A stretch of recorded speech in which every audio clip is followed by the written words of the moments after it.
Get ready to travel back in time to the Museum of the American West. Meet the townsfolk of the museum's Pioneer Living History Village.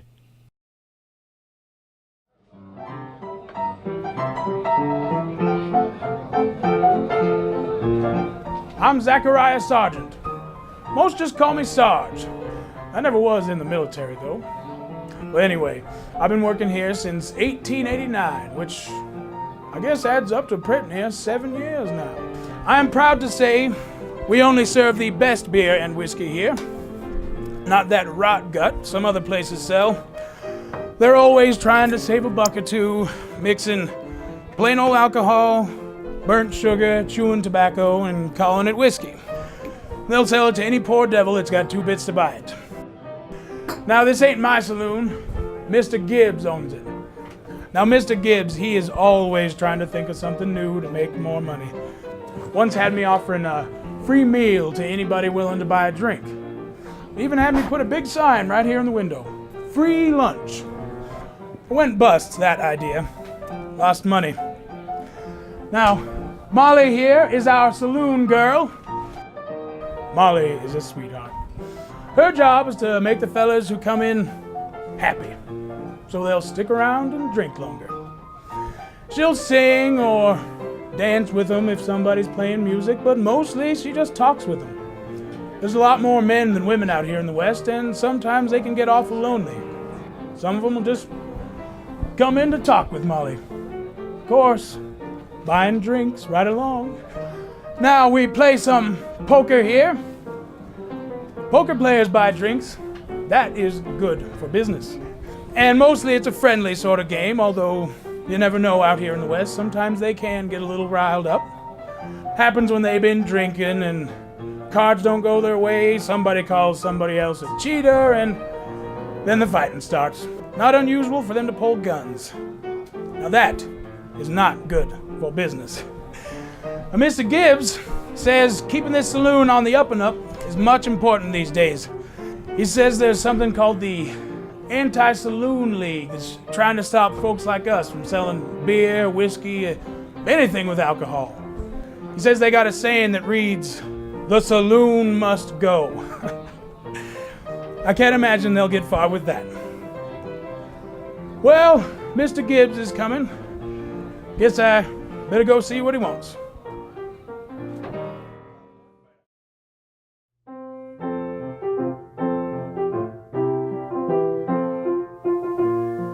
Oh, hello. I'm Miss Fanny Alden. I teach here at the Borner's Garden Schoolhouse. Now, our school opened in 1882 and is named after Mr. John Borner, who's a wonderful friend, neighbor, and rancher. He donated the land for this school from off his own ranch. I remember the very first students didn't even have desks. They had to sit on wooden crates. We don't only use this as a place to hold classes either. We also use this as a place to hold meetings and to hold dances and also as a place to vote. Now, I teach 1st grade through 8th grade, and this would be very difficult if it weren't for the help of the older students. They pitch right in and assist the younger ones with their studies. I never know exactly how many students I'll have at a given time.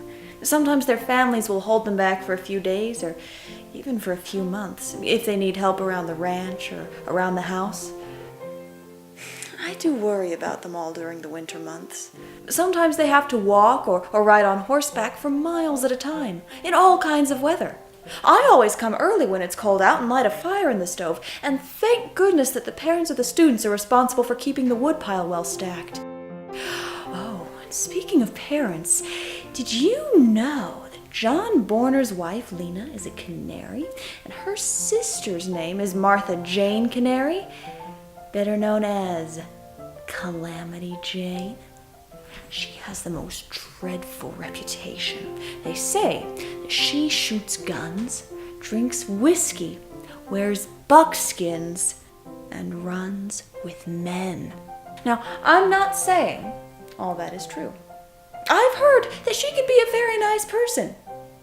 But it's also said that whenever Martha, or Calamity Jane, comes to visit, Lena makes her sleep right here in the schoolhouse so that she doesn't corrupt their children at home. home. Well, recess is almost over. I should get back to my desk.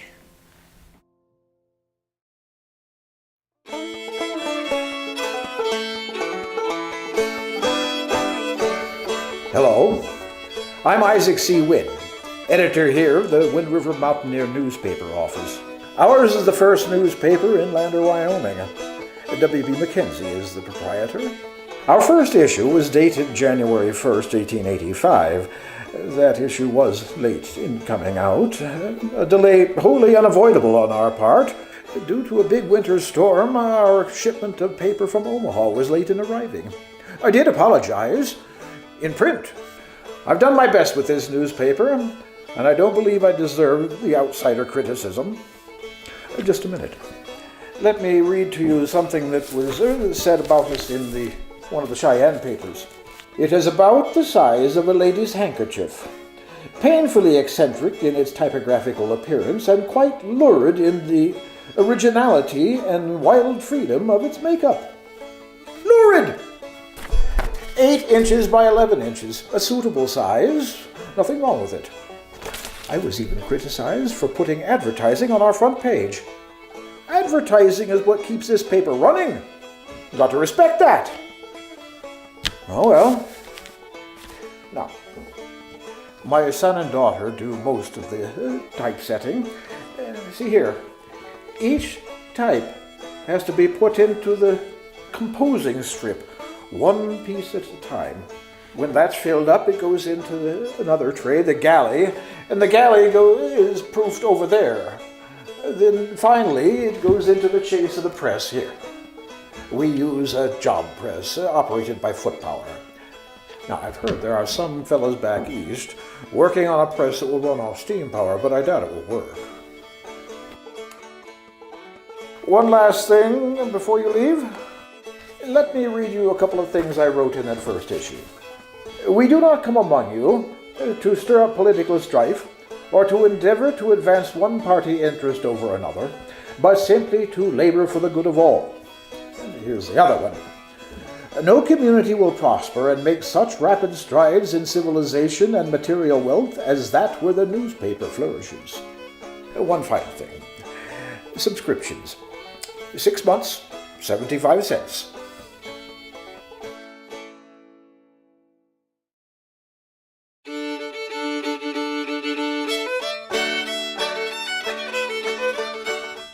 Come in, come in. Just give me a minute and I'll be glad to tell you about the mercantile business. 60 cents.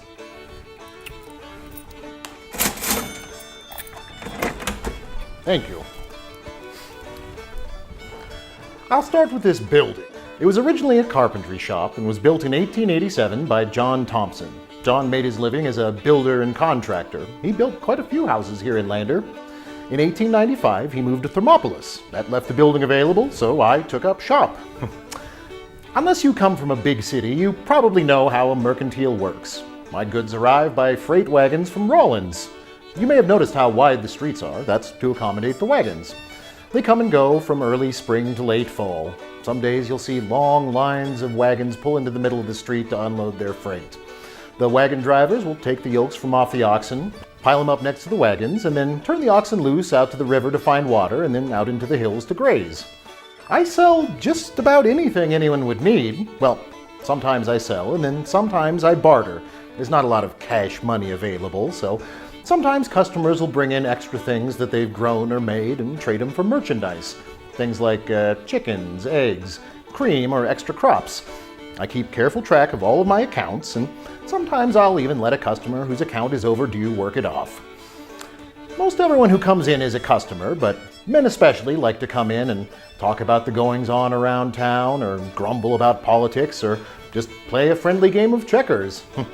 Store-bought goods is my business, but let me say, all of us that sell merchandise of any kind are getting awfully fed up with these mail-order catalog companies. Town killers, we call them. The catalog companies used to just sell watches and jewelry, but now sell pages and pages of goods, even groceries. Most customers' orders get delivered here to my mercantile. That does not sit well with me. Looks like I've got another customer. Better see to him.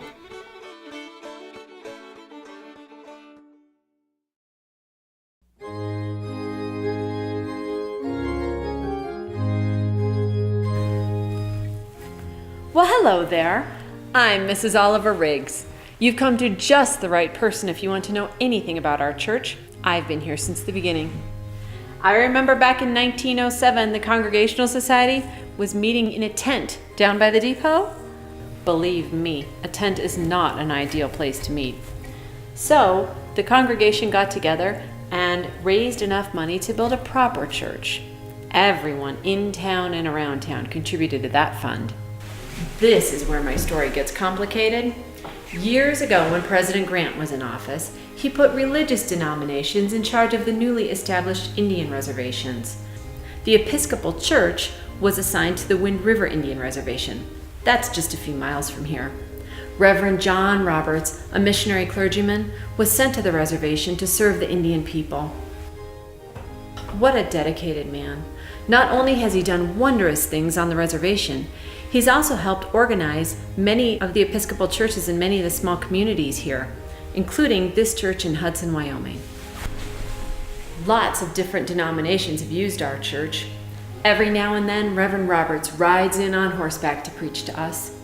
Sometimes we'll go long periods without anyone to preach to us at all. Then there was the time Brother Sam McQuiggan showed up uninvited to preach. Oh, he was odd. He was dirty, and he smelled. When Margaret Hoyt talks about Sam, she says, he barged in and took over services at the church without so much as a by your leave, and hadn't the least idea about how things should be done or how to get along with people. We agreed with her, and soon most of us quit going to church altogether. I think what brought an end to Brother Sam was when he preached at Jim Wilson's funeral. He ranted and raved about our unsaved souls for the better part of an hour. He never even mentioned poor Jim at all. After that, we complained quite openly about Sam. I think he got wind of it, because one day he just up and left town. Oh, I could go on, but service is about to start and I better get water for these flowers.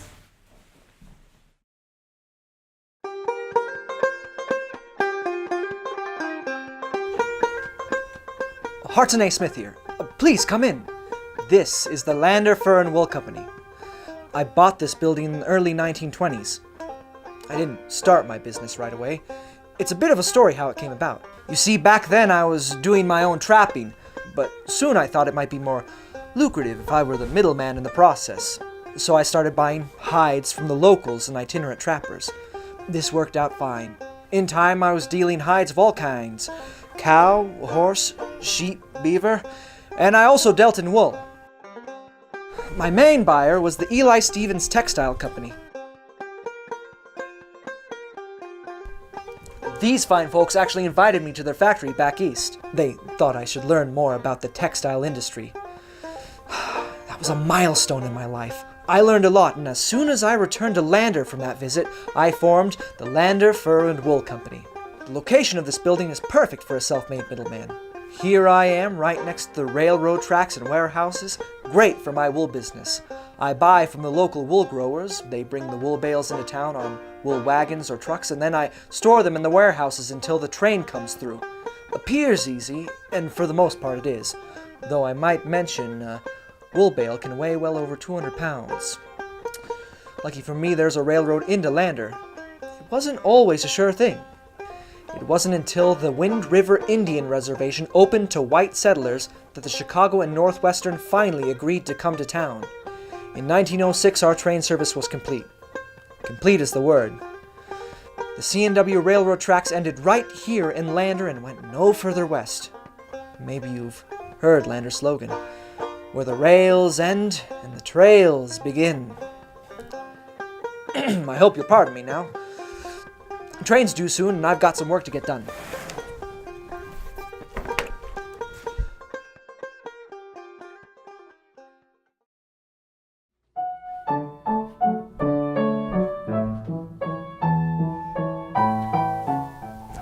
Welcome to West Wind. I'm Olive Ermine Estates. Well, no, actually, I'm Olive Ermine Estates Bentley. I haven't been married that long. My family originally came from Lincoln, Nebraska. I graduated from the University of Nebraska in 1906 with my degree in Arts and Letters.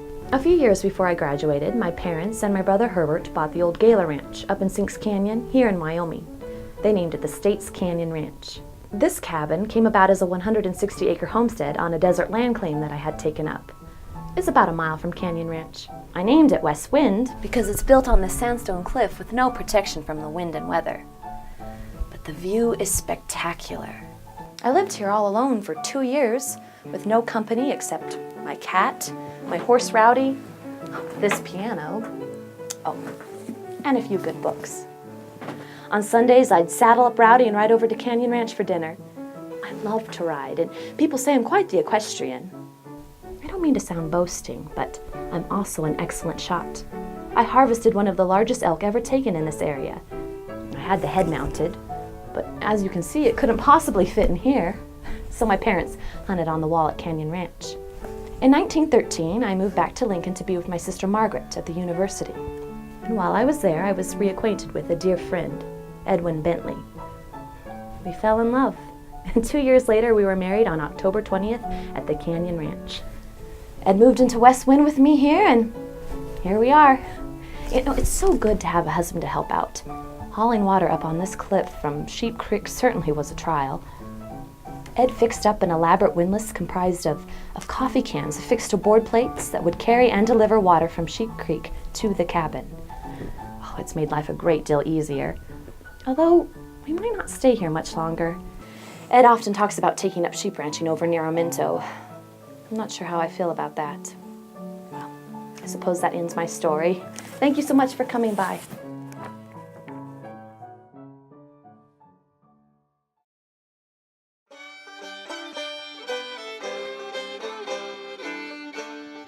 Howdy. I'm Charlie Stow, although I signed my papers Charles L. Stow. So you'd like to know a little bit about my life? Well, all right.